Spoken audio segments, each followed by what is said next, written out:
Okay, chapter 3, page 58. And we begin with verse 3.7. And through these actions now performed by all the virtue I have just amassed, may all the pain of every living being be wholly scattered and destroyed. Here Shanti Deva, this is Pema, presents the final practice, the practice of dedicating our merit. This practice overcomes self-absorption. Instead of hoarding our good fortunes, we give it all away to specific people or to sentient beings everywhere. We do this with the aspiration that their pain be wholly scattered and destroyed. Giving it all away. What do you hear? What do you feel? What do you experience when you hear that? We dedicate our dharma, our practice, most of us every day when we practice, when we maybe start the day or end the day. But what does that mean for you to dedicate the merit and to wholly give away?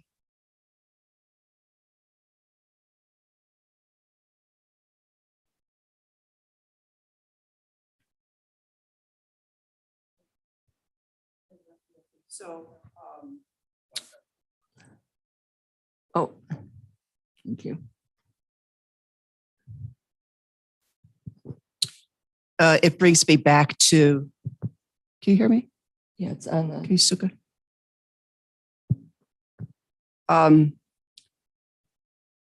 It brings me back to the two foundation things for me, which are mindfulness and selflessness.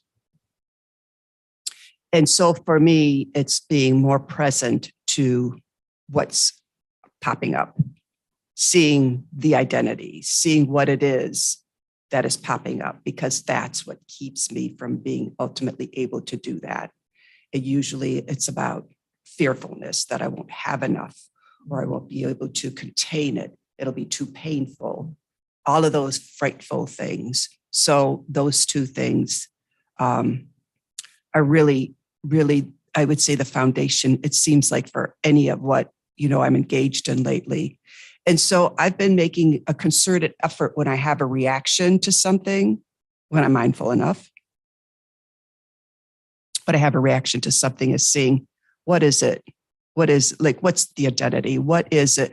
What is the me that is reacting to that? And then spending more time exploring that. And then ultimately, I know this conceptually, but ultimately it's like, well, that's not real. It just feels like it's real, and it's not real, and dissolving that.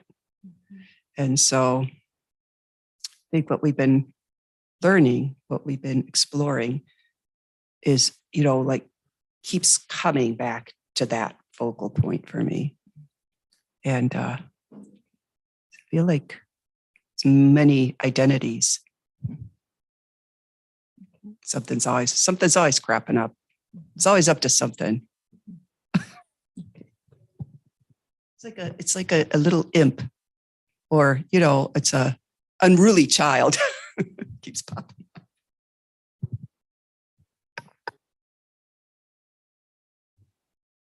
Others? Thoughts? Final practice, practicing of dedicating our merit, what we hold. Yeah, Nancy.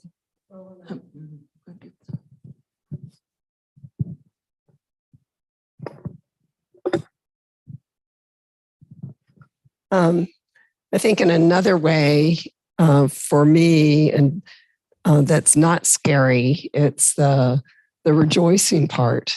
Whenever I come in contact with something that is really beautiful or kind, it's like, where can I share it?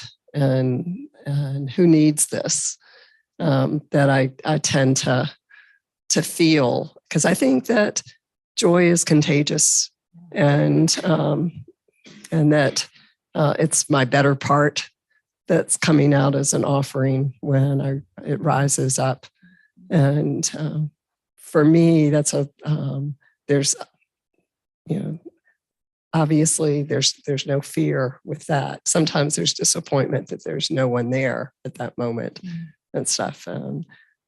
But I think that I was really touched by Santi Caro's class that's coming up on artistry, because I thought that might be a way when there's not the moment to share that rejoicing, that I could find a creative avenue to put it down and then share. Great, thanks.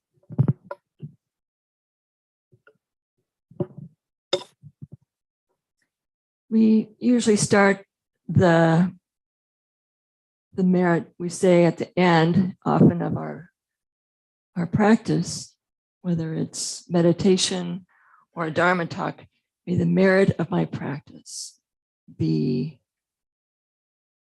what comes up when you hear that for you? You're saying the merit, the practice that I've just earned, the merit that I've just earned through my practice, be given to whatever. When you hear that, what shows up for you? And I'm trying to get at, so we're not just sort of, remember when I was growing up in the Lutheran church, and it was so annoying because I felt like the church was a big church. People were just voicing the words. They were just saying the words. And I wanted it to have more meaning for them. So I guess I'm trying to get to that. What meaning does shows up for you or comes up for you as you present the merits?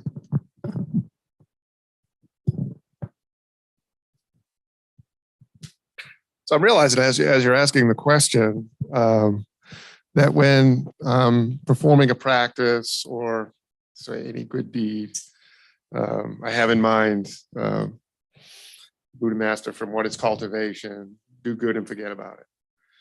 So that's been a practice. And so when I'm doing my practice, I'm not aware that I'm accumulating merit. It's not a frontal thought. It's not a thought that I'm having. Or if I'm doing something I think is good out there or behaving in a way that I think is beneficial. Is that UPS or somebody?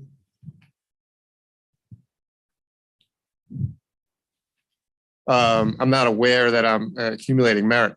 I remember my religious upbringing, as a young person and into my young adulthood, this idea that when we do good, we get, we're on the upward track, so being very aware of doing good things to get sort of that credit, because that was the system that seemed like we were brought in. But so not so aware of, so when I get to a point where at the end of a practice, it's now let's dedicate the merit, I'm like, great. It's like a bonus, it's something it's not why I'm doing it, but if there's merit that I just accumulated, sure, let me give that away because I wasn't counting on it anyways.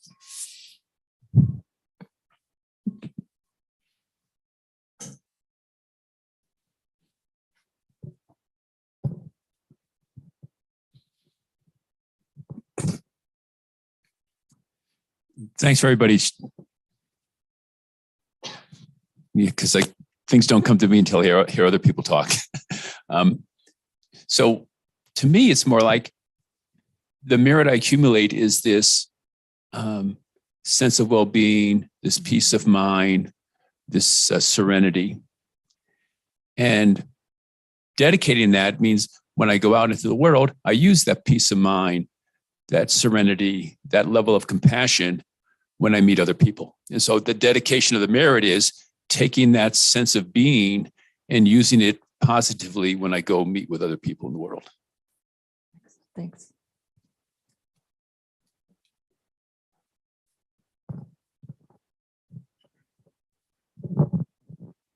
So what I noticed, no one's sitting. So what I noticed was particularly last night when I was dedicating my merit after my practice, my personal practice, it was different because after our class on Sunday, that discourse just really lit a fire in me. And it just got me back on in a way that I have been trying to wiggle my way out. And so when I sat down and did my practice, I brought a lot more to it. I brought a lot more of myself. I wasn't holding back like I was at first. And I realized that because when it got, well, one of the ways I realized this, because when it got to the end of dedicating merit, I could feel that I had something to give. And so what I notice is when dedicating merit, it's not like I don't do good throughout my day, and there's not good in the practice. But what I've noticed is the good that I've done that even like brought up a sense of joy and made me feel that I was offering something when I was just doing the things that I've gotten used to doing. They didn't bring up that same thing because I knew there was more. And so until I started stepping into that more, I didn't feel what it felt like to really accumulate the joy and the merit that I could then offer back.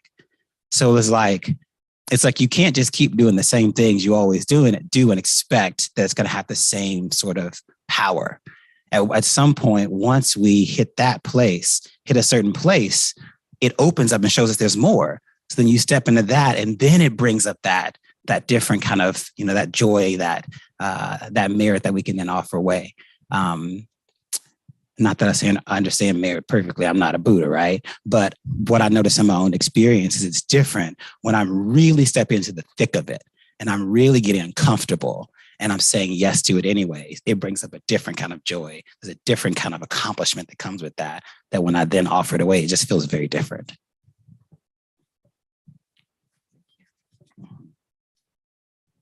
It's like once you know more, you got to do more. That's what it feels like, What else?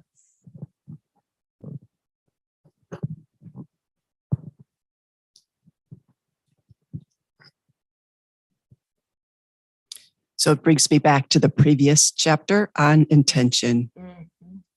Exactly. Yeah. Yeah. And really I guess that was where I was driving this bus today, was really getting in touch. You can just hold on to it there. Just really starting to own this, to own it, and not that it's out here that I've done this, that I'm practicing this, but to really own it and feel it and notice it in your bones. Notice it when it comes up. And with practice, that can carry on through your day. It will show up in places when you see someone or see something or experience something. It will show up because it's within you. It's who you are. It's what you're about. We do this with the aspiration of their pain by wholly scattered and destroyed. And she's referring to that verse 7. So we do this in aspiration for what's about to take place, perhaps. The word merit is problematic for some Western Buddhists. To say that doing virtuous acts will make everything go smoothly for us in the future just isn't that convincing for some of us. Some may find Trungpa Rinpoche's ultimate view more accessible. Accumulating merit, he says, depends on letting go of our possessiveness altogether. This joy is my joy. You can't have any. Or whatever it is mine, is mine. Trungpa says giving it away is not so easy for our Western minds, but merit can only be accumulated by letting go. So it's, to go back to what you were saying, in the old days, you just keep filling that cup up. But really, that's not how this works in the Buddhist tradition. Merit can only be accumulated by letting go. From this point of view, sharing the merit means surrendering completely. with an attitude of letting whatever happens happen. If it's better for me to have pleasure, let me have pleasure. If it's better to have pain, let me have pain. We aren't collecting anything for ego to hold on to. It's quite the opposite. Let me read that again. I keep that with me a lot. If it's better for me to have pleasure, let me have pleasure. If it's better to have pain, let me have pain. We aren't collecting anything for ego to hold on to. It's quite the opposite. So it reminds me of one of my trips to India. And that was the last visit that Paniwadi had with me. And I was in the middle seat, and she was on my right, and this woman from India was on her left. Some of you may have heard this story, but it's worth telling again. And we are 27 hours, we're flying into Chennai.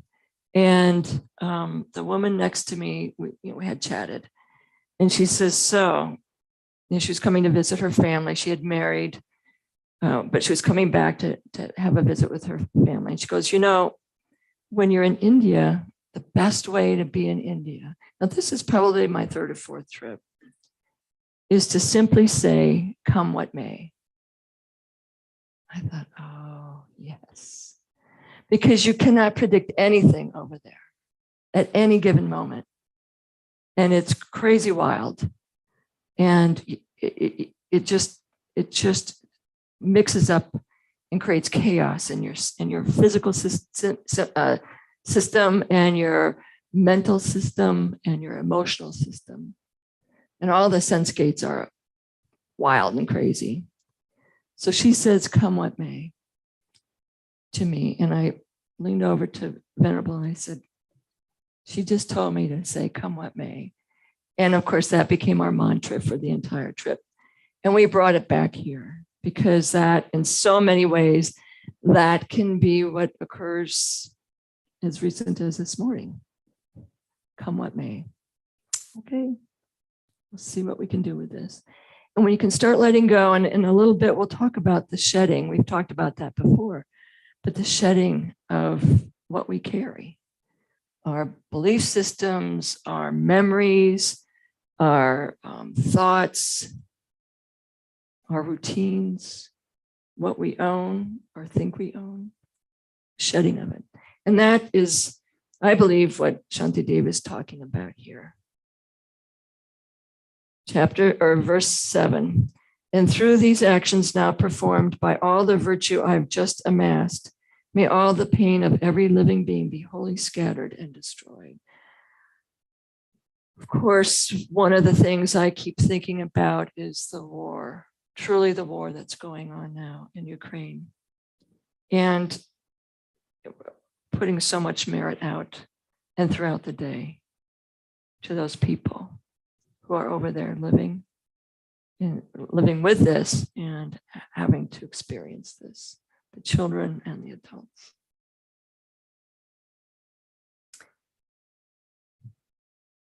In verses 8, 9, and 10, merit is dedicated with specific intentions.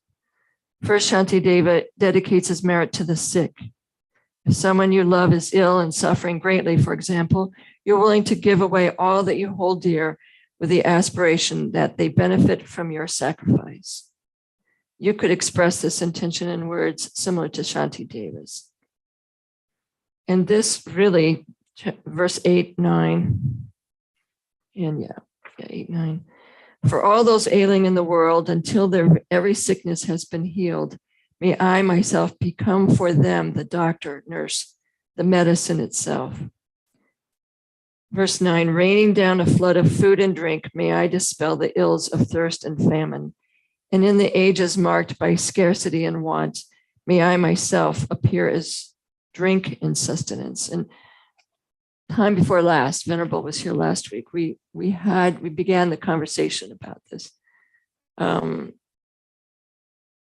Gives us 3 examples of how a bodhisattva might manifest: a doctor, a nurse, and medicine. And you recall that We had a brief conversation near the end of our time 2 times ago. I'll just remind us, Pema writes, his aspiration is not only to help people who are physically ill, but also to help those suffering from the sicknesses of craving, aggression, and ignorance. Thus, he longs to help with material things such as medicine, food, and drink, and to bring benefit at the deeper level of spiritual nourishment. The main point is not to hold back from ending up with nothing yourself. So last Saturday, I had the opportunity to go to DuPont and look at one of the many waterfalls. And as we were standing, I was with Posita, as we were standing there watching the water cascade down. And I thought to myself, oh, this goes on all day and all night and all day and all night. And God willing, it will continue to do so, but it just continues to flow. And when I read this, I think that we too can be like that. There can be no ending, really, of our goodwill, our sense of desire to be for and with others. I mean, I feel that heart just open up with that possibility. And then it won't empty. Because the fear is the story we're weaving around the grasping, the desire to have something. Because we somehow believe, and it's just not true, that it's going to stick with me if I hold it tight enough. And what that does is it creates pain and sorrow and deep suffering. And simply letting it go, in some ways, allows for more to avail ourselves of.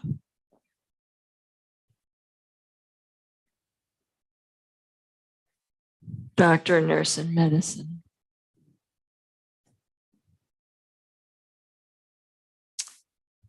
Verse 10, for sentient beings poor and destitute, may I become a treasure ever plentiful and lie before them closely in their reach, a varied source of all they might need.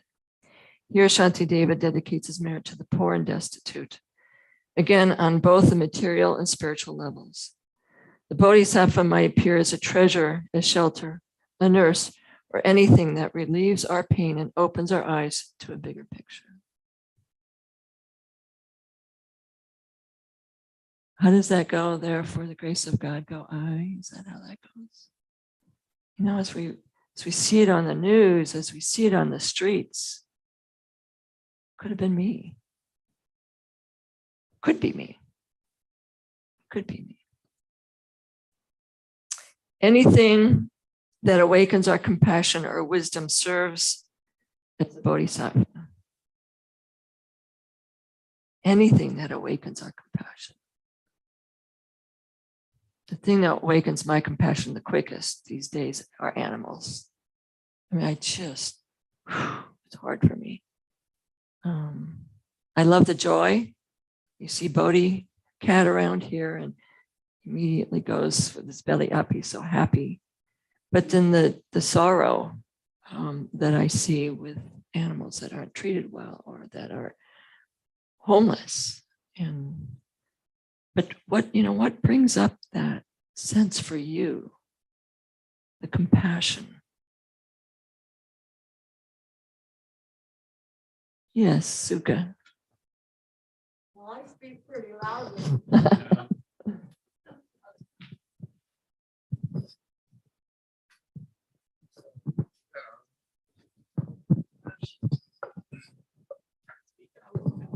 Is it on? It is. Right.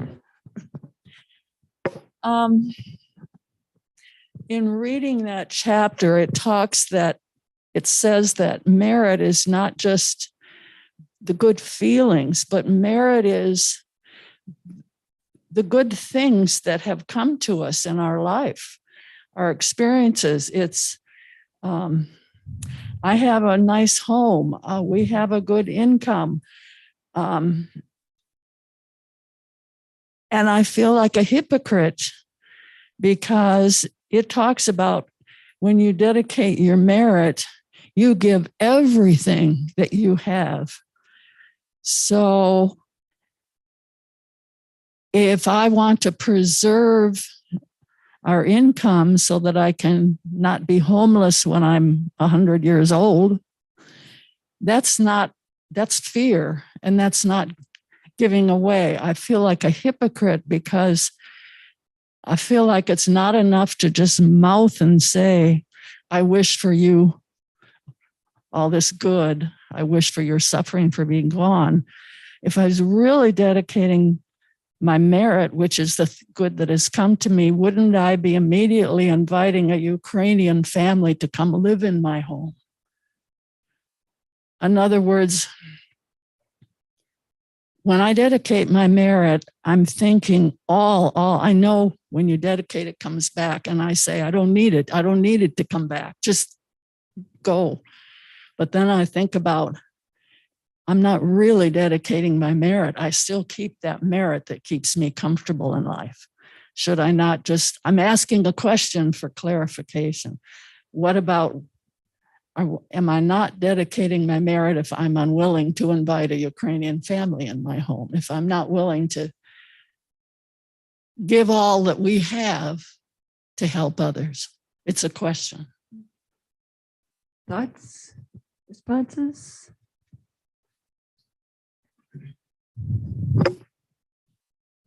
Yeah, it takes me back to the teaching that we just listened to from Buddha Master on Sunday. And there's a line that stuck out to me. Can't remember exactly what it was, but it was something like, we must be able to give up anything. And the way that he talked about it is, you must be able to give up anything, not particularly that we need to, but he did even talk about his journey and how there was a point, for the sake of him training his mind, where he did not accept anything, any money for paintings when someone wanted to give him money for paintings. He wore like the same clothes because he was donating his clothes to people who were in need. And what seemed to be one of the most important parts about it is that he was doing it for the sake of training, knowing that in that moment, it was a choice so that he could be able to have a mind that can easily give up anything. And so what I think it is it's us being able to look at our circumstances and say, for the sake of training, for the sake of looking at my mind and my conditions, what can I do so that I can start to truly have a mind that can give up anything? And so I don't think it's like a black and white thing for every person. I think it's something that we have to look within our own lives and go, what am I willing to do right now? What does that look like? And then how can I just put that into practice? That's all.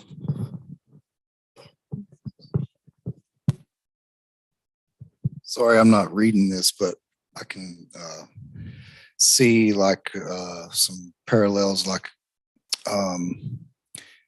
it sounds to me like dedicating something is just more of to help us smash like the illusion or delusion that something is ours anyway. Because when I do something, I don't think about merit and stuff a lot, but when I do something because I really know I'm doing it out of because if I'm doing something for somebody, I know I'm really doing it to me too, because there is no separation. We're collective consciousness, whether we realize it or not. And everything we do affects everything and everybody else. So, yeah, I think it's just like to help us realize, like, because even if whatever I do good, it's not completely coming fundamentally from myself. It's coming from somebody teaching me something about that. It's somebody's given me that, and I need to give it. I'm trying to explain something I can't explain, but that's all. Doing a great job.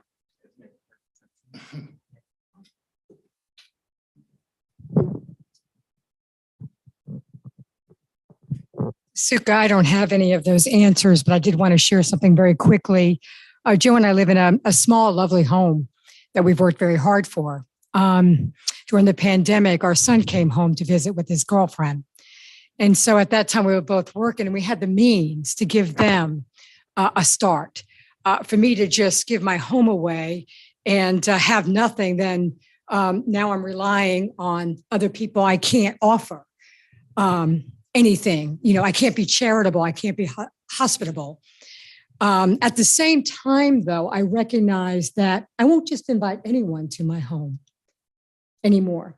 I want to make sure that who's ever welcomed in our home also resonates as best, you know, with our values. I recognize there's idiot compassion. And so I temper my giving with a little more wisdom today, or I like to think I am. I'm not sure if that makes sense, but there's opportunities to give within our capacity at the time, and I look for them. For example, I'll end with this very quickly. My mother will be coming in a couple of weeks, and I will take really good care of her for those 3 or 4 days. But at the end of those 4 days, I can't wait to get back to my solitude. So I hope that helps, Suka.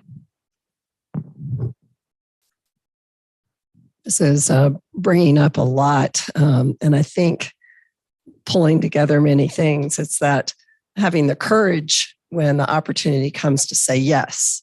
And it's not necessarily going, let me contact an organization and find somebody to live in my house. That is a way, if that is what arises for me. But I can think back to Hurricane Katrina, and our daughter was going to Tulane, and they said, come back in a week, for orientation. But I got a phone call from a friend that I had not seen since just out of college. It had been, 15 years. And her brother, sister-in-law, and 2 children were fleeing New Orleans. And she said, do you have room? And so, yes, and it was that opportunity. And we received probably more than we gave, in that it's in giving that you receive. And yet I know that they received. And I think it's just being, and now I'm in a different place, and it may be that there'll be some refugees that, but I tend, when I meet people, to know whether it's that safe resonance. And I also know that people tend to rise to what you expect of them and match what you're offering. And I don't really feel threatened when I've never seen these people before. And there was just faith in the goodness, and that we all have the Buddha nature and stuff. And it was such a wonderful time in my life with 2, they were adolescents at that time, to see what humanity can do, that I was given that gift. I'll always treasure.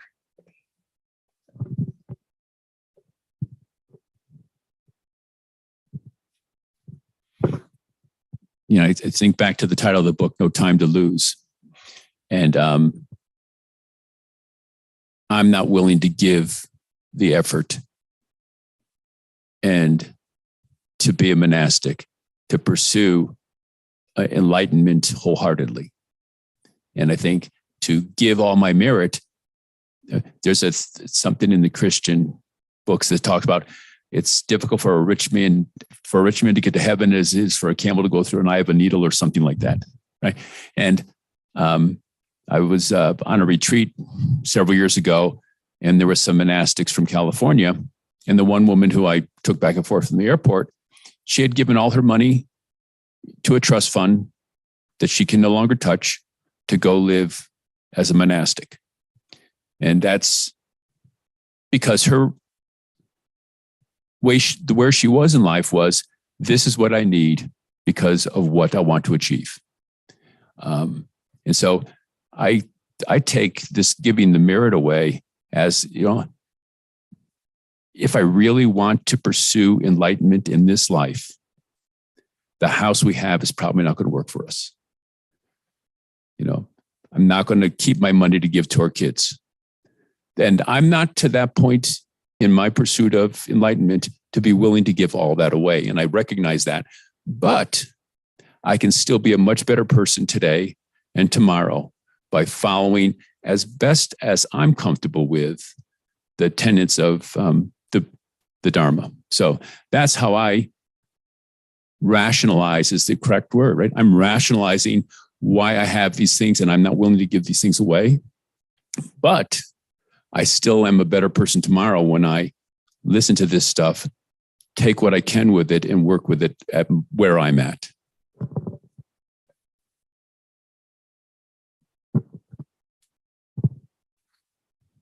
Thanks, Brian.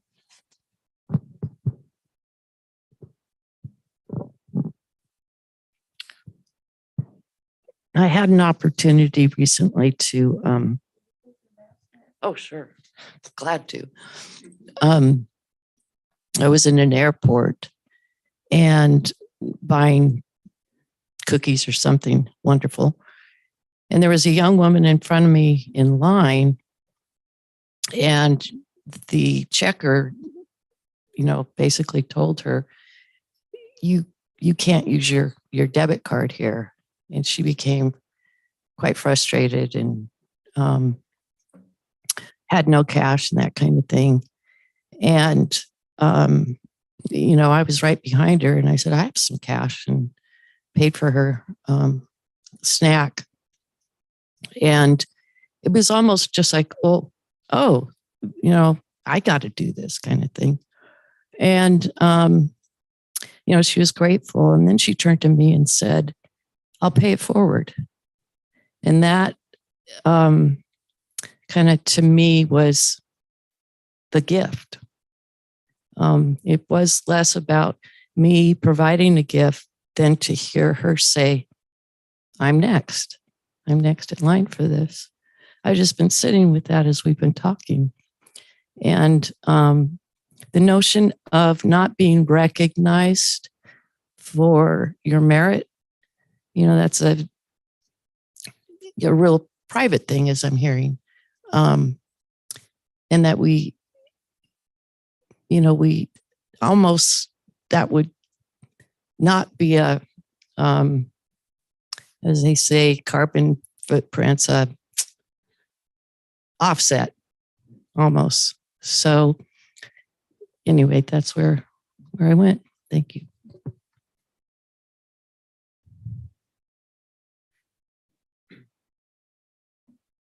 That was great. I don't know, Sukha, that there's an answer that any one of us could give you. Because to kind of speak from what Santi talked about, it's a training of a mindset that we nurture and cultivate to be able to say, how can I be open enough to receive and to give and to receive and to give? And it's not about quantity or all of my things. It could be all of my things. Last July, it was all of my things. And I was selling them. I could have given them away. I felt like I was giving them away. I had a friend that was being the person that go and she says, that's $5. I said, $5. And she said, well, you want to keep it? And I said, okay. And in the end, there was still a number of items left sitting there. And sure enough, here comes this truck. And some of you may have heard this. Big truck, bigger than your truck, Russell. And it was louder than your truck, Russell. And there was a woman that was looking to see, and my friend said, you need something? And we were done. I was definitely done. And there were these items that were going to go to Goodwill. And she said, well, and she said, what do you, and she said, we start bringing things over and putting them in the back of the truck. There were two boys, little boys, in the front seat with her and putting things in. How about this? Sure. She goes, I don't have, it's free. It's free. And there was quite a few things in. And I tell you what, she drove away. The kids were like, wow. And I felt so much better and so different than the whole day of selling items, even at a very minimum amount. But that offering to give, I didn't want it. So yeah, there was a caveat for that. But more than that, it was clearly in my story about this woman was that she was finding a home and she was needing things. And I had a few things plus that they could have. So it is, for me, it is training. And that's all we can really speak to is how it is for us. And where, as I always say, where does it show up? When is the opportunity presenting themselves? And to be able to pause, if you say, oh, I can't do this, to say, well, or can I? Not should I, but can I? And then will I? Maybe not today or tomorrow. You know, I'm also reminded of when I lived in Alaska and we would drive down the peninsula, and that was quite a few years ago. And there'd be people thumbing a ride, and it was felt at that time very safe to be able to give a ride. And I was running a camp in the summer for developmentally disabled kids. So I was on my way down to the camp, and so it's a van, I could picked up all these people, and they were from all over the world. And then the same way back, because I was not bringing children back. And this one fellow from Sweden was needing a place, and they said, oh, you could stay at my place. So it was back then, it was a little more safe to do that. And went off to work the next morning, and I came home that night, and there was 2 loaves of bread that he made. And he had been picking, it was that time when the berries were just ripe. They were beautiful. Made a couple jars of jam, waiting. And a note just saying thank you. So I think that what we really need to think of it in a very broad sense, I think, merit, and how we can give and receive and give and receive, and it just keeps moving. And truly, you know, if you give to me, I am really going to be aware of and willing to give as well. We're not going to, the bus isn't going to get to the end of the chapter.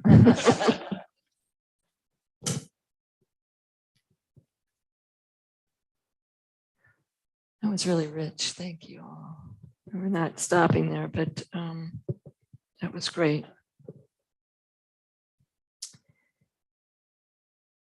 We go on page 61.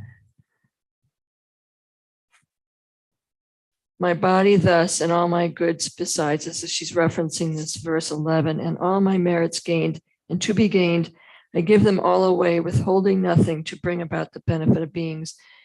And this is Shanti Davis' instruction for developing a refreshingly generous mind. A mind, an awareness, a generous mind, a mind with the power to overcome clinging and the I want, I need of self-absorption. It is as close as we can come to giving up everything that's me or mine.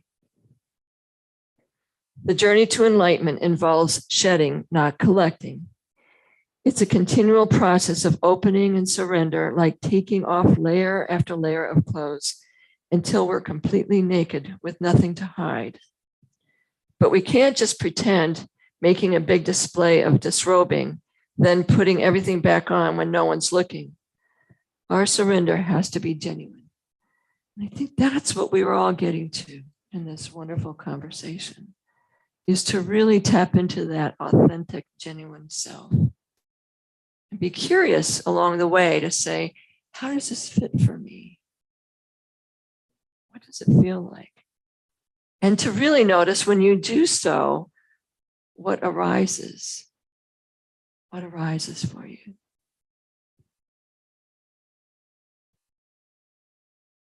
I think we visited a little bit about some of this, and I'm actually not going to get into that next section. Can I share one more thing? Yes. It's just thinking about the comment we heard about fear. Joan Halifax. One time, Upaya was deciding that she was no longer going to be there. They were going to let her go. And as a monastic, she had nothing but her clothes and her watch. And I was listening to, this was at a conference that was in DC that she was speaking at. And so this is a well-advanced person, individual. And she had genuine, deep fear about what would happen next with her life. And so no matter how hard we work at this, that fear can still come back. And then being able to let that fear work through her and not react and not let it drive her to inappropriate actions is what her practice allowed her to do. But yeah, I mean, I'm not sure that fear will ever go away, that there is not enough for me. But to listen to how she worked through it. And this happened when she had Upaya for a long time. And for whatever reason, the board decided that they were going to go in a different direction. But then not letting the fear drive your actions was the key thing that I heard from her.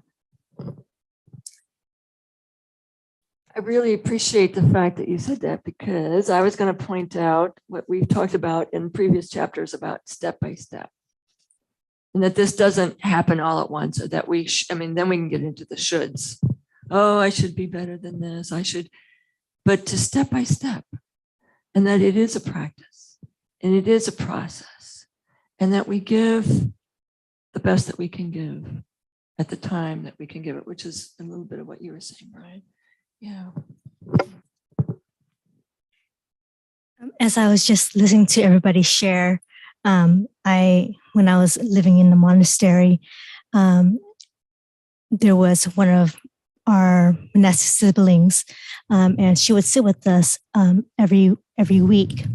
And that during that time, we had mentor mentee during that time, and so every once a week we would meet with our mentor. And what I remember with one of the sharings that my mentor had shared with me was that during our practice, our daily practice, letting go is a big practice that we should practice, especially as a novice. And what she also shared with me was that it's like you're trying to go up a mountain and walking up a mountain, and you can't really carry a luggage with you. But as many things as you want to carry on your shoulder, there's only so much that you can carry. And that was something that was really beneficial for me during the practice. And remembering that when you're close to your deathbed, that you can't carry much, and that was something that I really took from my time there. And I'm just really grateful that I was able to hear that, because that was something that I needed to hear, and still stuck with me till today. Thank you.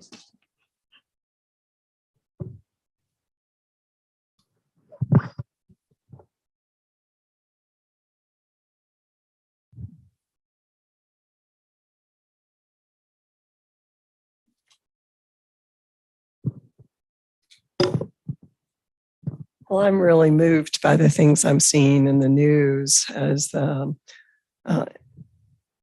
immigrants are leaving Ukraine and going into Poland, and mothers, I mean, they're carrying what they can. They don't have basically suitcases. They're carrying their children instead.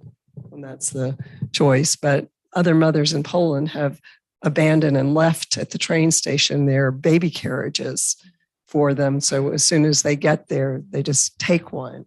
And it's so many little acts that, if I can be mindful and look at my resources and what would serve, that's what I hope to be able to do. And I'm thinking of, I think it's Carolyn Young who started Carolina Sanctuary, and when which is a natural burial place here, she didn't know, it was her vision that that's what she was supposed to do. And she sold her house and put all of her money. She had said she didn't know if she'd be homeless. She didn't know but she felt so moved, and she just decided not to have fear about that. And it all turned out fine. And I got this image from one of the Dharma talks we did many, many moons ago when you wanted to have the raft, Joe. And I said, you've got to float. You've got to, if it arises and it's the right thing to do, give up the fear and know you'll be held and it will be all right. But it's having my right view and perspective and intention so that I can see the opportunities when they arise, and they'll be different for all of us.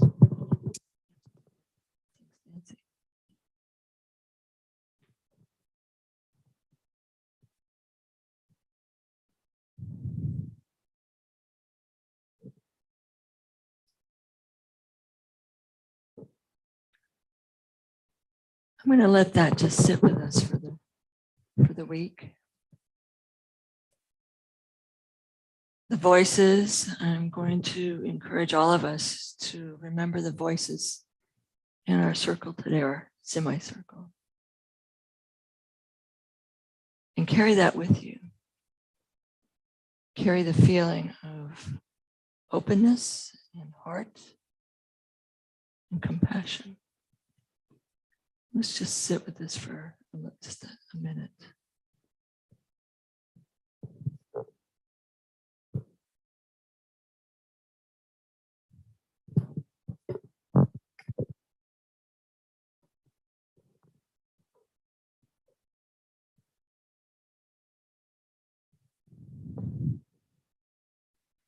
May you live this day compassionate of heart, clear in word, gracious in awareness, courageous in thought, generous in love.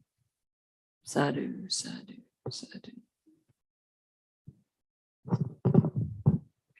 Thank you, everyone. It's beautiful today.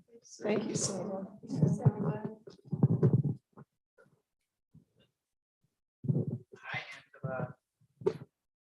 Hi, Angela. And Jim Jim. and Marcia. Ooh.